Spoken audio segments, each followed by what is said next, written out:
This Torah class is brought to you by TorahAnytime.com. In with Parshas Toldos, many very interesting items in Parshas Toldos. And we begin with the episode of Yitzchak and Rivka, who were childless for many years. And the pasuk says on page 124, pasuk Chaf Aleph, Vayetar Yitzchak LaHashem L'noichach Eshtoi. Yitzchak Vayetar, he davened to Hashem opposite his wife. Now, it's very interesting, the Torah does not use the word Vayispalel. That's the typical word, that's the normal word you use when you say someone daven. You say Vayispalel. Here it says Vayetar. Rashi says, you know what it means, Vayetar? It means, Rashi says, Hirba v'hiftzar b'tfilah. He increased, he implored, he put all his efforts into the tefillah. Interesting. Why wasn't it enough just to daven? Apparently it wasn't enough. He needed Vayetar. Then the pasuk says, Ki akara hi, she was barren. Vaye'aser loy Hashem, God was implored, importuned. God was entreated, he was persuaded. Okay? Vaye'aser, he was persuaded. Rashi says, Nispatzer, v'nispayes, v'nispatelo. He was importuned, he was convinced, and he was given in. He gave in. He gave in to the tefillah. This is a very uncommon expression, Vaye'aser, that God was convinced of the need to listen to the tefillah of Yitzchak and Rivka. Why does the Torah have to use this expression that Yitzchak Avinu, that HaKadosh Baruch Hu was convinced and entreated and importuned? Just say, when God listens to tefillah, the normal word the Torah uses is Kishama Hashem Tfilaso. God listens to the tefillah. Here it almost seems like Yitzchak Avinu had to twist Hashem's arm, so to speak, and finally Hashem gave in. What was the resistance? Why was Hashem so resistant to give in to Yitzchak Avinu's tefillah? Very interesting. The reason is, we're going to see that 15 years later, Esav was hunting in the field, and he comes back from the field, he's tired, he's worn out, and he sees Yaakov Avinu cooking a pot of beans. Why was Yaakov Avinu cooking a pot of beans? Because it was a suda, it was a meal for a mourner. Who was Yaakov Avinu mourning for? Avram Avinu, his grandfather Avram. Avram had passed away. What age did Avram pass away at? 175. Avram Avinu died at 175 years old. By the way, what age did Yitzchak Avinu pass away at? 180. Okay, 180. So the question is, why did Avraham live 5 years less than Yitzchak Avinu? Hashem took Avraham away 5 years early, so Avraham should not suffer and see his grandson Esav becoming a wicked person. So even though really Avraham should have lived 180 years, Hashem took him away 5 years early so that he should not see Esav go becoming a rasha. Okay? Yitzchak couldn't see anyway, he was blind, right? Well, Abraham. He didn't want Abraham to see. Anyway, so he couldn't see Yitzchak didn't realize. Yitzchak was tricked by Esav. He was blind. So, in other words, what happened was, Avram Avinu really should have passed away 5 years later, but Hashem took him away 5 years earlier. So here what's going on. Yitzchak Avinu is davening to Hashem, please grant me a child. So Hashem says, maybe right now it's not the right time yet. Why? Because if you have a child, which children did Yitzchak have? Yaakov and Esav. As soon as Esav's born, now the timetable has been set for the soon-to-be death of Avram Avinu. Because at what age did Esav become a rasha? At the age of 15 years old. So as soon as Esav is born, now Avram Avinu is going to have to, God has to start thinking about taking Avram away from the world. Hashem didn't want to do that. Because in fact, we see Hashem did take Avram away 5 years earlier. Okay? So, even though normally, maybe Hashem would not have been so resistant to the tefillah of Yitzchak, but Hashem realized that granting Yitzchak a child of Yaakov and Esav at this time meant that now Hashem has to start to think about taking Avram Avinu away from this world. So therefore, God was resistant to the tefillah of Yitzchak and Rivka until finally they daven, and Hashem gave in. But it came along with something else. It came along now Avram Avinu had to be taken away 5 years earlier. Okay, listen to this. Rabbi Yosef Chaim Sonnenfeld gave this explanation why the Torah has to use this expression, Vaye'aser lo Hashem, that God had to be entreated. And he pointed out the numerical value of Vaye'aser lo Hashem is Chamei Shanim, 5 years. In other words, God had to be entreated and persuaded because of these 5 years. Because had Yitzchak and Esav, Yaakov and Esav been born 5 years later, Avram would have been able to live an extra 5 years. So in other words, Ribono Shalom gave in, but it was with slight difficulty. Let's read this inside. Actually, number 1 is in English. Okay, for the English-speaking among us. Okay, take a look at number 1. Concerning the unusual expression Vaye'aser, Rashi explains that means he allowed himself to be importuned, to be appeased, to be persuaded. The Torah very often speaks of God simply hearing the prayers of someone. Shomea tefillah. Why in this instance was there a need for being appeased and persuaded? Listen to this. Later on in this passage, when the Torah relates that Yaakov cooked a stew of lentils, the Medrash explains that it was customary food for mourners, and Yaakov was preparing it on account of his grandfather Abraham's death. Although he died at the age of 175, the Medrash continues, Abraham was supposed to have lived another 5 years. Okay?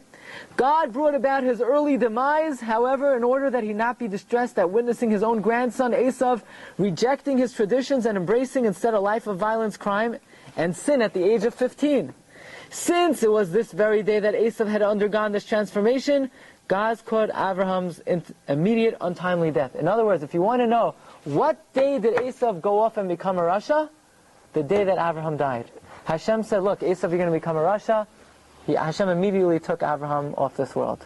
So Hashem did not want to give in to the tefillah of Yitzchak right away, because he did not want to have to start to take Abraham away from this world. It emerges from this Medrash, notes of Yosef Chaim, that according to the original schedule, Abraham should have died 5 years later than he did. And Esav, who became corrupted at age 15, should have been born 5 years later than he was, in order not to distress Abraham. There was therefore a good reason why the birth of Esav and Yaakov should have been delayed. Hashem really wanted to delay the birth of Yaakov and Esav in order to allow Abraham to live an extra 5 years that he was supposed to have lived. It was only because Yitzchak davened so hard that Hashem said, look, I can't ignore your tefillah. I'll grant you Yaakov and Esav, but that means Abraham has to be taken away 5 years early. Look in the last paragraph. Rabbi Yosef Chaim bolstered this insight by noting that the gematria, you know what gematria is? Gematria is the numerical value of the words Vaye'aser lo Hashem. That means every Hebrew letter is ascribed a certain numerical value. The letter Aleph is a 1, letter Beis is 2, letter Gimel is 3. The numerical value of Vaye'aser lo Hashem is equal to that of the words Chamei Shanim. In other words, Hashem was entreated to do what?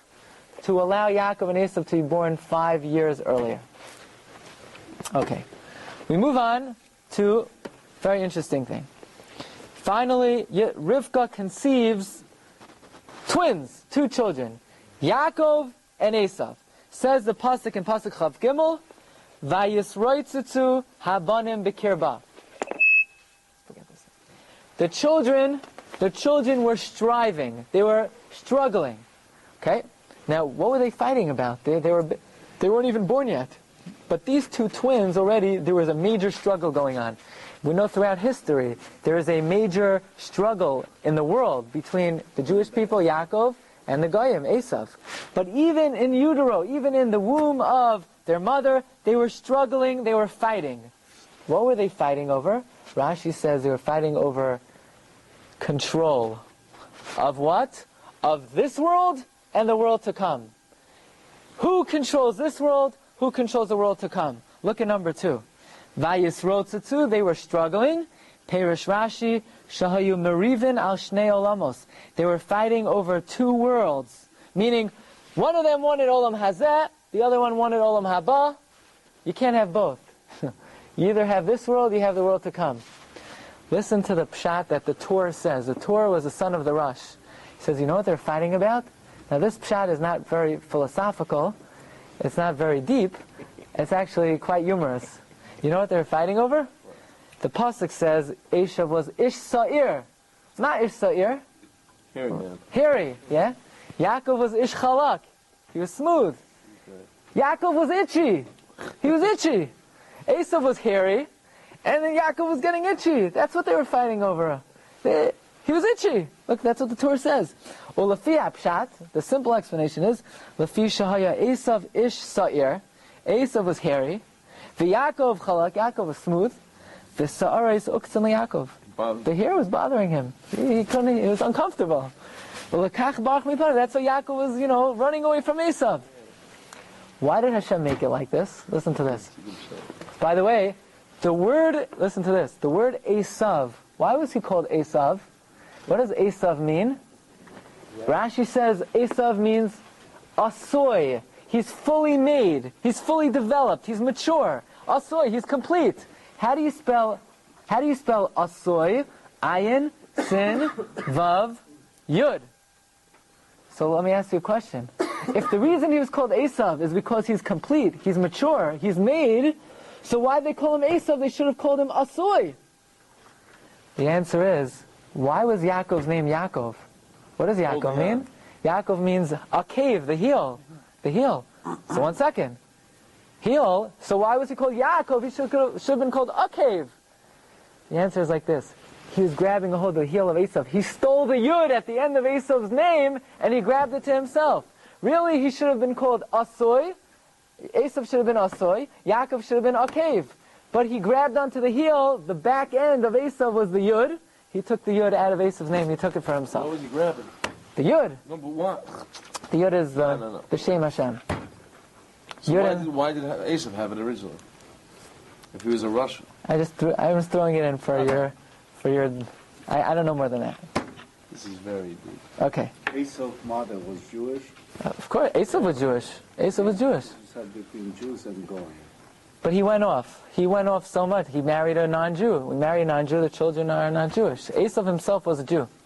He was not Jewish at the time, no?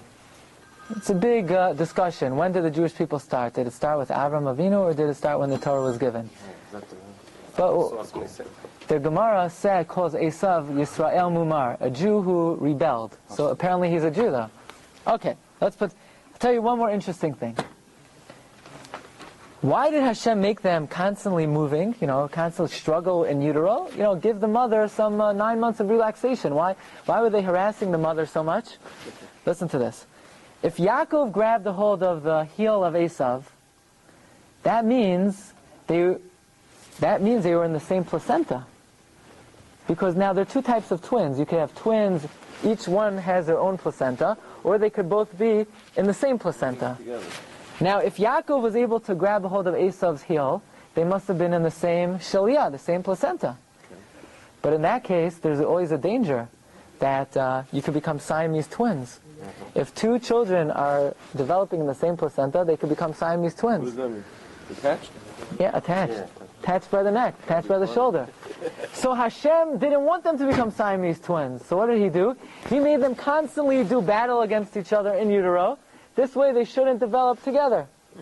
That's why it's Vayisrotzetzu. Hashem didn't want them to become Siamese. That's why he made him hairy. Hashem didn't make them in the same placenta because Yaakov had to grab a hold of Esav's heel.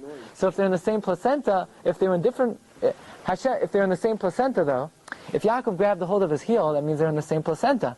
But then they could become Siamese twins. So he said that's why Hashem made them struggle, so they should develop separately. Okay, enough of that.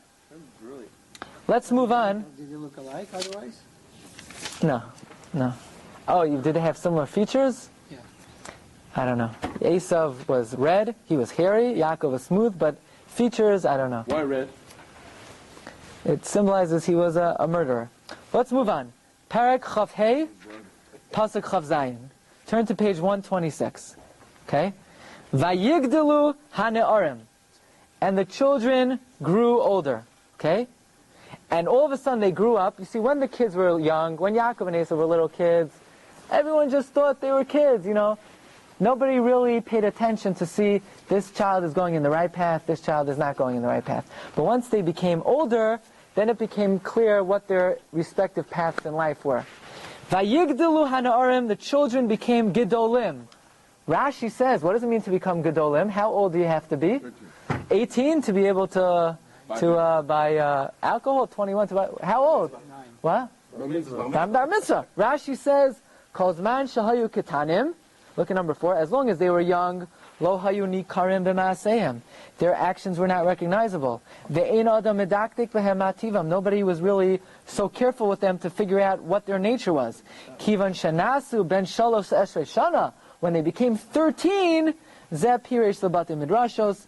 This one went to learn in the shul. The zeh pirish lavos kachavim, and the other one went to the house of idol worship. Question: who taught him that? 1 second.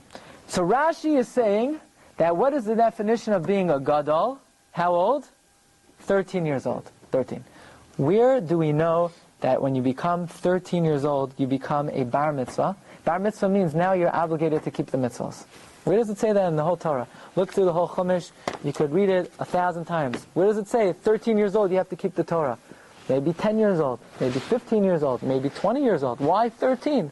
What is special about 13? Okay? So, there are various explanations. Rashi in Masechta Nazir number 5 very quickly says that we don't find in the whole Torah any human being being called an ish less than 13 years old. The word ish means a man. The word ish is never used by somebody less than 13. Where do we find someone who is 13 being called an ish? Shimon and Levi, the pasuk says, it says in Vayikchu Shnei Bnei Yaakov, Shimon v'Levi ish charbo. Each man took his sword, and we know at that time they were 13 years old. That is somewhat of a limud. That is somewhat of a source that when you become 13, you become a man. Ish. Look at number 6. The Rosh says that the law that when you become 13 years old, you become obligated in mitzvos, it's what is called halacha lemoshe misinai. What does halacha lemoshe misinai mean? That means you could look through the whole Chumash, you will not find it anywhere. And for example, what color are tefillin? Black. If you made tefillin, you painted it gold, are they kosher? No. If you painted it white, are they kosher? You painted it red, are they kosher? No. Why not? Where does it say? Where does it say in the Chumash? Doesn't say anywhere. There are certain things that God taught Moshe Rabbeinu on Mount Sinai. He gave it to him orally, and it was not allowed to be recorded. Okay? One of these laws was that at 13 years old, you become bar mitzvah, you become obligated in mitzvahs. Okay. Now, I'm very excited to present to you a very novel explanation at why at age 13 you become obligated in mitzvahs. The source of this comment comes from a sefer called Liv Yaschein. The Liv Yaschein was written by a grandson of the Bach. It is a very rare sefer. It's very difficult to get. And I was looking all over the neighborhood who has it. I called up many, many rabbanim. Until finally, I called up a friend of mine who learns in Yeshiva University, and they have a very large library there. And he was able to make a copy for me of this Mara Makom. And we'll read it inside. And it's really incredible. Okay. Look at number 7. Vayigdalu hana'arim. Perish Rashi explains, V'hu me chazal, this is a statement of our rabbis, Shenasu ben yud gemoshanim, they became 13 years old. Sorech litain tam, we must provide a reason. Lama nikra ben yud gemoshanim b'shem gadol. Why is a 13-year-old called a gadol? Havadai leben yud gimel, lo nismalei kaimas adam. You wouldn't say, why should you call him a gadol? Because he's very tall? 13-year-old kid is, he has not reached his full height. Right? Why then should we call him gadol? Kishem hagadol mamish, as if he's some great individual. He's just a little kid. Gamatam nischayev ben yud gimel b'mitzvos. Why should a 13-year-old child be obligated in mitzvos? Mayom yomayim. What's special about the 13th year and 1 day more than any other day? Maybe he should be obligated in mitzvos when he's 13 and 3 months. Where do we get 13 from? Listen to this. And he quotes the Zohar. Okay? So this part is a statement from the Zohar HaKadosh. V'nirali, says the Liv Yaschein, Lefi de'isa b'Zohar reish devarim, there's a Zohar in the beginning of Sefer Devarim. V'zel Lashono, this is what the Zohar says. Ha'chacham Einav Berosha. Shlomo HaMelech, the wisest of all men, said, a wise man has eyes in his head. You ever hear that expression? Chacham Einav Berosha. It's an expression, it's a pasuk. The wise man has eyes in his head. Does that pasuk make any sense? The wise man has eyes in his head. And what? The fool has eyes on his toes? Where else are you going to have eyes? Of course you have eyes in your head. Where else are you going to have eyes? What does it mean? A wise man has eyes in his head. So the Zohar asks, V'chi einoi de barnash begufai? Are man's eyes in his body? Oy bezroya? Or in his arm? Da'apik l'chacham yater mikol b'nei alma? That we call this guy smarter than everyone else because he has eyes in his head? What does it mean that a wise man has eyes in his head? Listen to this. Ela kra hachihu. This is what the pasuk means. Vaday detnan, we certainly learned. Lo yahalech barnash begiloi rosh, dalet amos. A man should not walk 4 cubits with his head uncovered. Don't walk 4 cubits without a yarmulke. Why? My taima, deshchinta sharia al reshe. Because God's divine presence is on your head. The reason why one should cover his head is because God resides and rests on the head of a Jew, and it's a sign of respect. Okay? So you know what it means? A wise man has eyes on his head. V'chol chacham, every wise man, einoi b'roshai. You know what it means he has eyes on his head? It means his eyes are focused on what is on top of his head. V'hahu desharya v'kaima reshay. His eyes are focused on the one who resides on his head. V'chad inoi taman. And when your eyes are focused there, leida, to know, Tihahu nahira demadlik al reshe, that light that is lit on your head, what's the light that's lit on your head? Hashem. Okay? It's tzrich lemishcha. It needs oil. Okay? Now listen to this. God's presence rests on the head of a Jew. God's presence is like a ner, a fire, a candle. Every candle needs what? Oil. Without any oil, the candle can't burn. Begin de gufa de barnash ihu psila. Man's body is the wick. So now we're getting a very interesting metaphor. Mashal. Your body is a wick, like you light on Hanukkah, the psila. Your body is a wick. God's presence is the fire. Unahayra adlik la'ila al-resha. And there's a fire on your head. Ushlomo malka tzavach v'yamar. And King Shlomo screams out and says, V'shemen al roshcha al yachsar. Don't be lacking any oil. Deha nahora derosho itzrich lamishcha. The fire on your head needs oil. So what's the oil? Again, God's presence is the fire. Your body is the wick. What's the oil? What's the oil? Anybody? What do you say? What's the oil? One more time. Your body is the wick. Body is the wick. Your head is the... Your body is the wick. Yes. Hashem's presence is the ner, the candle. What's the oil? The mitzvos, the maasim tovim, doing good deeds, serving Hashem, learning Torah. That's the oil.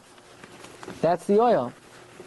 So, a person has to make sure he always has oil. Okay? Now, listen to it. He continues. What's the oil? Okay. V'inun ovdin tovin. These are the good deeds. V'yalda hachacham einav b'roshai. This is what it means. Your eyes have to be in your head. Hare mamshil hazohar guf ha'adam lepsila. Your body is like a wick. U'mitzvos ha'maisim tovim l'shemen. And mitzvos ha'maisim tovim, good deeds are the oil to light the candle of Hashem. Okay? So one more time. Your body is the wick. Hashem's presence is the fire. And mitzvos ha'maisim tovim are the oil. The Al-Shech HaKadosh writes that the human being develops in 3 stages. Okay? You grow in 3 stages. A human being, when they're born, they're approximately 1 amma tall. A human being, when they're born, they're about 1 amma tall. Okay? 2 feet. A little bit less, whatever. Around there. Then, you get a little bit older, you're 2 amos tall. 4 feet. And then the final stage is 3 amos tall. About 6 feet, regular height. Why does a human being develop this way, says the Al-Shech? Because every human being's spiritual part has 3 parts. You have a naran, nun reish nun, that stands for nefesh, the living spirit. Every animal has that. Ruach, also a form of spirit. Neshama, that's the high level of the soul. When you're born only with a nefesh. just with a nefesh. That's when you're 1 amma tall. When you turn 13 years old, you get a ruach. You're 2 amos tall. And then finally, when you turn 20, you're 3 amos tall, you get your neshama. Fine. How big is an amma? How many tfachim is an amma? An average amma is around 5 tfachim or 6. 5 tfachim. Okay? So that means when you're born, you're 5 tfachim tall. When you're 13 years old, when you get your ruach, you're 10 tfachim tall. And then finally, at your peak height, you're 15 tfachim tall. Says the Gemara in Sukkah, La'olam lo yarda shechina lamata me'asara. The Shechina, God's presence, never goes below 10 tvachim. That's why a sukkah has to be a minimum of 10 tvachim tall. The Shechina, God's presence, never goes below 10 tvachim. So in other words, like this. The human body is what compared to a wick? The fire is what? Hashem. But Hashem is never going to go on your head until you've developed till 10 tfachim. What age do you develop to 10 tfachim? 13! What do you need when you're 13 years old? Shemen! Mitzvos amasim tovim. That's why until you're 13 years old, you're not worthy yet, you haven't reached the stage for Hashem Shechina to come rest on your head. You haven't reached that height yet. In order for the Shechina to come down, you need to be 10 tfachim tall. Oh, you're 13 years old, now you're 10 tfachim tall, now you need oil. Now you have to keep the mitzvahs and the masim tovim. What does this have to do with the explanation? Because Rashi says, Vayigdalu hana'arim, they turned 13 years old. We're trying to explain what the source of that. Okay, we move on a little bit. We move on. Turn to Yaakov has successfully masqueraded as Esav. He dressed up like Esav. He put on Esav's coat, his hairy coat, and Yitzchak was blind, so he feels him, and he can't feel anything. He feels a hairy guy, right? And he says, oh, I think it's Esav. So Yitzchak gives Esav the bracha. But the only thing is, it wasn't Esav, it was Yaakov. So Yitzchak gives Yaakov the bracha. A little while later, Esav comes running into the room, and he runs to his father, he says, Daddy, you have a bracha for me? I brought the food that you asked for. I went hunting and I brought some food. Eat the food and you give me the blessing. So it says, Yitzchak became very frightened. He became very scared. What do you mean? Then who did I give the bracha before to? So then Esav said, oh, my brother fooled you again. He's such a trickster. Now look on page 138. 138. Pasuk Lamed Hey. Vayomer, Yitzchak said to Esav, Ba'achicha b'mirma. Your brother has come. What's mirma? Not mirma. Trickery. Right? Your brother came, he tricked me. Vayikach b'chasecha, he took the blessing. Your brother masqueraded as you, he was wearing your coat, and when I asked him, are you Esav? He said, yeah. So he tricked me. The pasuk says, Ba'achicha b'mirma, your brother has come with trickery. If you look at the Targum on the word b'mirma, the Targum translates b'mirma, va'amar, Yitzchak said, alachuch, your brother came, b'chachmisa, with wisdom. Wisdom is trickery. Now, why is the Targum translating the word inaccurately? That's not what the word mirma means. Does mirma mean chachma? No. You need chachma to be a ramai, to be a trickster. But that's not what the word means. Why does the Targum translate the word b'mirma with trickery as b'chachma with wisdom? Listen to this. Look earlier in Pasuk Lamed Gimel. Vayecharad Yitzchak charada gedol ad moed. Yitzchak was very frightened. Vayomer, and he said, Mi eifo hu hatzad tzayed. Who then was the one who hunted? Vayave li, and he brought me food. Va'oichal mikol, and I ate everything. Who was that guy then who came earlier and brought me food? And I ate everything. Why does Yitzchak use the expression, I ate everything? Is that a way for a tzaddik to talk? Who brought me that food and I ate everything? Like what? Like he ate like a glutton, chas v'shalom. What does he mean he ate everything? Just say, and I ate. Why I ate everything? What kind of food did Yaakov prepare for Yitzchak? Right? Rivka says to Yaakov, listen up. I know that your father is going to give the brachos to Esav, so I want you to do is prepare a good meal for him. Rashi, the pasuk says, prepare for him shenei gedaye izim, 2 goats. So Rashi asks, 2 goats? Who could eat 2 goats? 2, you can't. Maybe, you go to a good restaurant, you go to Olympic Pizza, you have some meat, but anybody ever come and eat 2 animals worth? It would be it's good for business, but who could physically eat 2 goats? And Yitzchak Avinu is going to eat 2 goats? Says Rashi, no. You know what day of the year it was? Pesach. And on Pesach you have to bring 2 karbanos. You have to bring a carbon chagiga and a carbon Pesach. First you eat some from the chagiga, and then when you're full and satisfied, you eat the carbon Pesach. Carbon Pesach has to be eaten when you're full, and once you eat the carbon Pesach, you're not allowed to eat anything afterwards. There's a halacha, we say in the Haggadah, ein maftirin achar ha-Pesach afikomen. Once you eat the carbon Pesach, that's it, you're not allowed to eat for the rest of the night.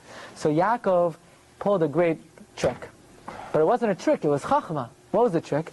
He gives his father some of the carbon chagiga. Then he gives his father some of the carbon Pesach. Because Yaakov wanted, not only should he steal the brachos, he didn't want that Esav should have any blessing whatsoever. Because he knew that just because he gets the main blessing from his father, maybe after his father blesses him, and Esav will come in with some good food, so Yitzchak will give him something good also. So Yaakov wanted to make Yitzchak eat food in a way that he will not be able to eat one morsel of food from Esav. So what does he do? He gives him the Karban Chagiga. He gives him the Karban Pesach. Yitzchak says to Esav, V'oichal mikol, I ate everything I'm halachically able to eat. Not I ate everything. I ate everything I'm allowed to eat. That's why the pasuk says, Vayomer, Yitzchak says to Esav, Ba'achicha b'mirma, your brother came with trickery. But it wasn't trickery. He wasn't fooling him. It was chachma. It's both. They're both true. It's chachma and it's mirma. Says Rabbi Yosef Chaim Sonnenfeld, listen to this. The numerical value, the gematria of the word b'mirma, with trickery, is afikaiman. What was the trickery? He gave him the Karban Pesach, which was the afikomen. Why didn't they get from their fathers the same equal amount of bracha? You see this is a little bit of a different topic, but what Yitzchak had intended is there's a concept that Yisachar and Zevulun were 2 brothers, sons of Yaakov. Yisachar goes and he learns Torah all day. Zevulun is a businessman, and Zevulun supports Yisachar, and Yisachar allows Zevulun to benefit from his Torah, and they split the physical profits and the spiritual profits. That's what Yitzchak had in mind for his 2 children. That Esav would be given this world, Yaakov would be given the world to come, Esav will support Yaakov, and Yaakov will allow Esav to reap some of the spiritual benefits. But Esav was so wicked and so disattached from spirituality that he had no plan on supporting Yaakov, and he had no desire to share in any spiritual profit. So Yaakov said, gotta take everything for myself. Okay, but that's just a brief. Now we're going to conclude with something, again, from the Sefer Livyas Chen, also something really incredible. It's could I open a Chumash and turn to page 138. 138. So here, Yaakov is about to finally get the brachos from Esav, from Yitzchak. And again, what was Yaakov wearing? He was wearing the garments of Esav, because Rivka was entrusted with Esav's garments. So Rivka tells Yaakov, look, your father is going to be feeling you. Put on these hairy garments so you should feel like Esav. So look at this pasuk, but you have to look very carefully. Page 138, pasuk Chav Zayin, or verse 27. You can look in the English also. Vayigash. So Yaakov came near. Vayishaklo. He kisses his father. Father gives a whiff, smells his garment. Vayarach es reach begadav. He smelled the smell of the garment. Vayevarecheyu. He gives him the blessing. Vayomer, and then Yitzchak says, Re'ei reach bani. I see the smell of my son. Kereach sadeh. It's like the smell of the field. Ashar berchai Hashem, that God has blessed. So what does he do? Yaakov kisses his father. His father smells the clothing. He gives him a bracha. And then what? He says, the smell of your garment is like the smell of a field that God has blessed. It's Gan Eden. Rashi says at that point, the smell of Gan Eden came into the room, and Yitzchak smelled Gan Eden on Yaakov Avinu. And we explained last week, Yitzchak knew exactly what Gan Eden smelled like. So He had spent some time Does that in it. mean he passed out? No, not yet. Again, the pasuk says, Yitzchak smelled Yaakov, he gave him the bracha, and then he commented on the smell, wow, it really smells good. It smells like Gan Eden. There's one word in this pasuk that's completely out of order. He smelled him, he blessed him, and he said, you smell like Gan Eden. It should say like this. He smelled his son, he commented, you smell like Gan Eden, and then he blessed him. Why does the Torah interrupt? He smelled him, he blessed him, and then he commented on the smell. Almost as if Yitzchak had to rush and quickly give him the bracha, even before he commented that you smell like Gan Eden. Another question we have to ask is, why did Hashem make Yaakov Avinu smell like Gan Eden? For what purpose? For what? Why? Garments of Esau. By the way, Yitzchak, the Rashi says that, what do you mean he smelled it smelled good? There is no worse smell in the entire world than the smell of goat skin that you use for hunting. It smells bad, it's full of sweat, it's full of blood. So Hashem masked it. But for what purpose? Why did Hashem make Yaakov Avinu smell like Gan Eden? For what tachlis? For what purpose? Esau was wearing the garments of Adam Arishon. And Adam Arishon was in Gan Eden, so it had this smell. So you're saying that it's not that Hashem had to make it smell like Gan Eden, but that's what it smelled like. No, yeah. Okay, that's one explanation. But what we're assuming for now, it's something Hashem did specially at this time. Okay? Why? Okay, I hear what you're saying. Another thing is, the Medrash tells us that when Yitzchak told Esav the words, Va'ochal mikol, I ate everything, that Hashem allowed the food that Yaakov served to Yitzchak to taste like the food in Gan Eden. So first of all, Yitzchak smells Gan Eden on Yaakov Avinu. The food Yaakov is bringing him tastes like Gan Eden. Why? So listen to this explanation. Listen to this.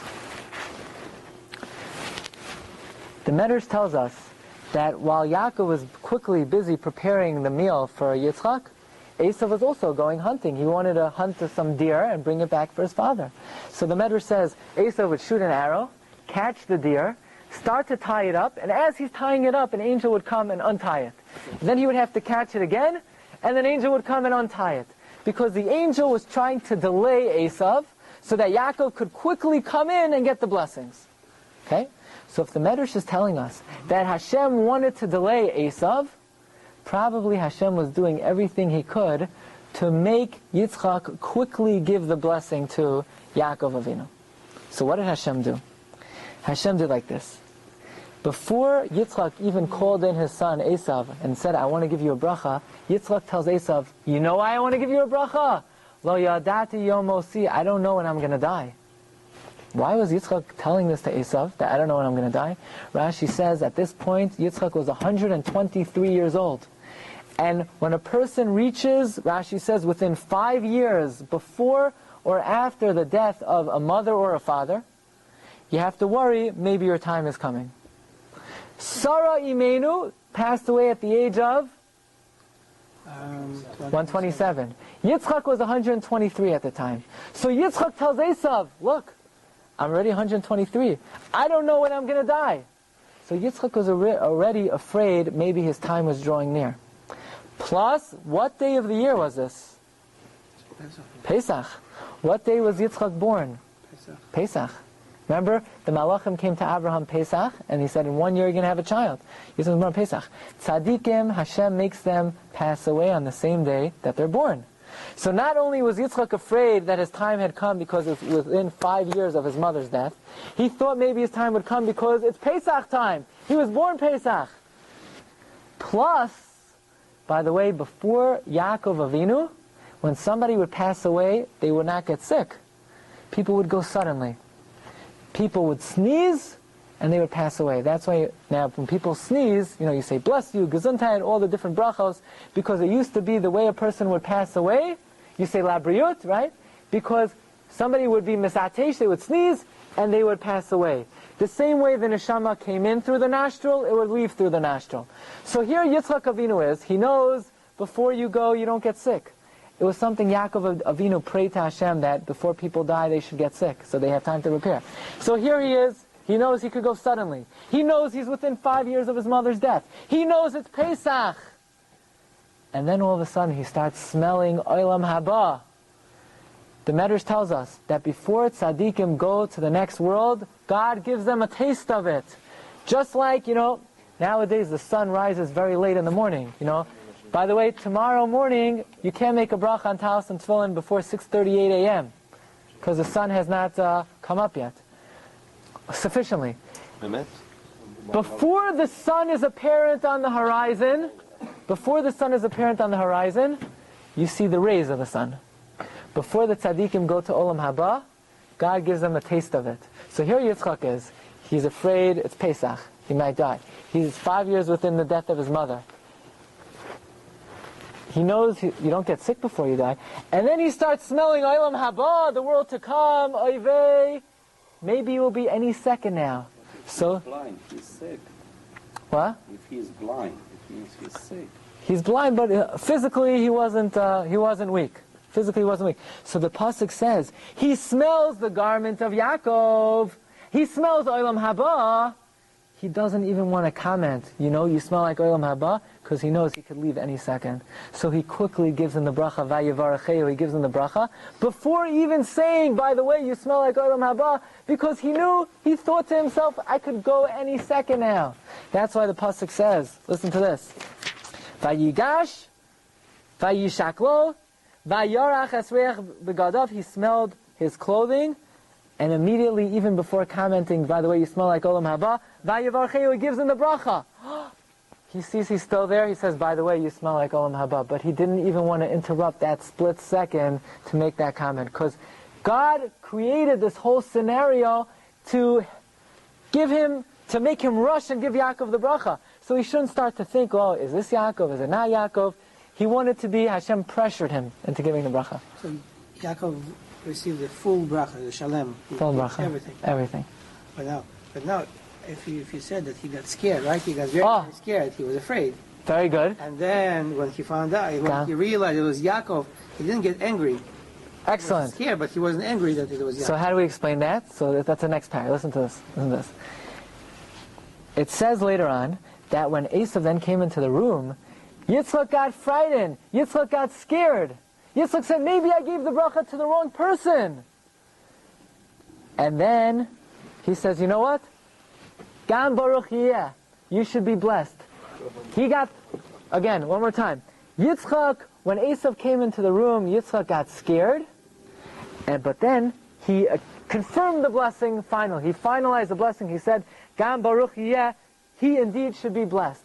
Even so, at first, when Yitzchak realized that he gave the bracha to Yaakov, he was a little hesitant, he was worried, but then finally he confirmed, Gam baruch yeh, yes, I confirm that Yaakov should get the blessing.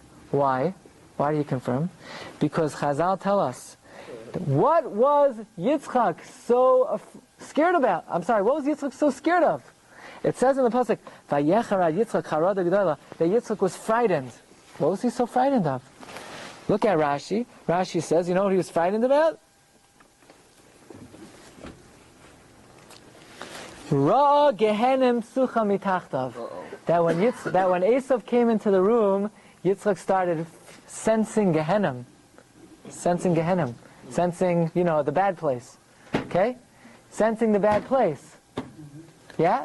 So Yitzchak's thinking to himself. That's why Yitzchak was so scared, because when Esav came into the room, he started feeling Gehenim. So Yitzchak's thinking to himself, wait a second. A minute ago, I'm smelling Gan Eden. And he thought to himself, why is he smelling Gan Eden? Because he's about to go to the next world. And the closer you are to Gan Eden, the more and more and more you should be feeling Gan Eden. So what's happening now that all of a sudden I'm feeling Gehenim? Obviously, what? I'm not going to the next world. Obviously, that was Hashem's plan, that I should think I'm going to Olam Haba, so I should quickly give Yaakov the brachos, and the proof is, I'm not going to the next world because now I'm feeling Gehenim. Oh, that's what Hashem wants? Gam Baruch Yeh, I confirm it. Now, because he was scared that he felt the Gehenim, he realized he wasn't going to the next world. He realized it was all Hashem's plan to get him to give the brachos to Yaakov. So he said, what can I do? If this is what Hashem wants, Gam Baruch Yeh, I acknowledge the brachos, I confirm the brachos. This is obviously the plan of Hashem. Shkoyach. Thanks for coming. You've just experienced another Torah class brought to you by TorahAnytime.com.